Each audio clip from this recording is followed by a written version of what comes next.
Hello, my name is Victoria. I am one of the fictitious fashion teachers from our fashion training school.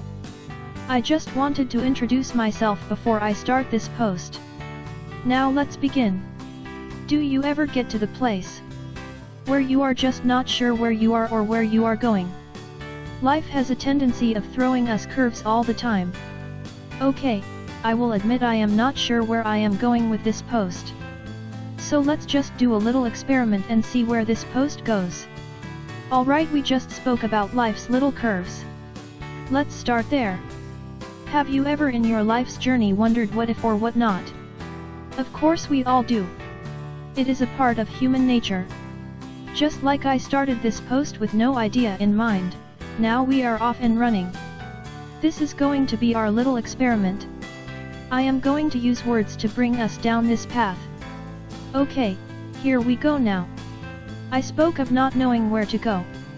This is a big question in our everyday life. Because of its many curves, it is a rough journey to travel on sometimes.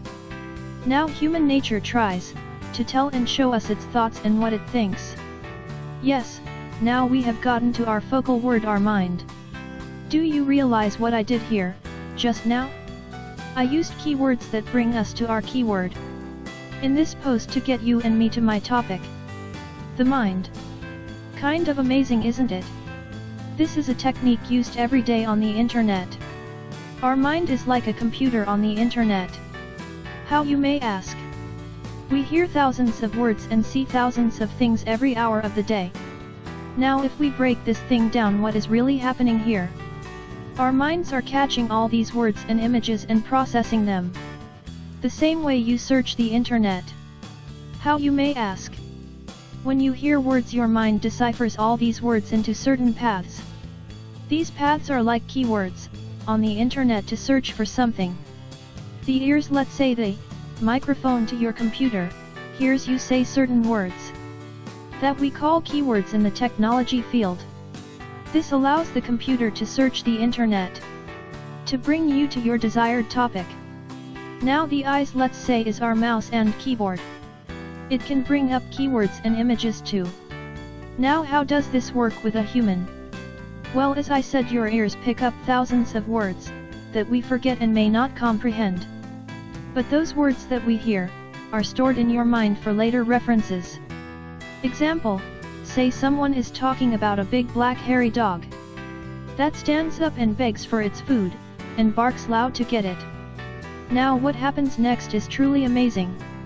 Our ears have heard everything that was said, but not all of these words will be used to access our mind. There will be keywords used. The mind will access a search using words like big black dog, possibly, for example. Then the mind searches everything it knows and has experienced about a big black dog. Then that information will flow to the mouth and say what it found in the search of the keywords it found. In this case, big black dog. The eyes work the same way, but they catch images that are stored in the mind. So say someone sees a big black dog. Then the mind again uses, in this case, key images of this big black dog to bring forth information to the individual of any past knowledge and experiences which pertains to a big black dog. Then your mind reminds you of everything that you ever knew about a big black dog. Then it sends it to your mouth to say. Or if you are writing or drawing, it brings it to your hand. Now what happens as a person gets older? These keywords seem to vanish. We forget things sometimes because of age and being too busy to use our minds to think and comprehend what we hear. When we get too busy or sidetracked, we tend not to listen as much. Thus we may not catch these keywords at all. Then what happens is just what happens on the internet. We get wrong information because we did not access the right words for our search. This is also a factor with our mind. Let's use our example again. A big black hairy dog that stands up and begs for its food and barks loud to get it.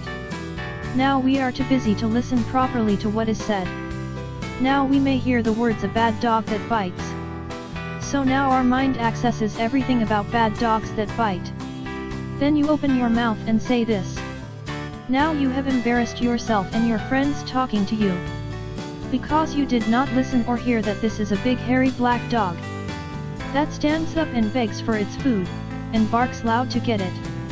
So you heard the wrong keywords, and just like a computer, you accessed the wrong information. So what is the point here? Even the Holy Bible says to listen and be slow to speak. So listen and comprehend all the details and information before you even open your mouth to speak. This may save you from aggravating or embarrassing yourself and others. Okay, just listen well and use wisdom before you speak. Hope you enjoyed this. Thanks for reading this.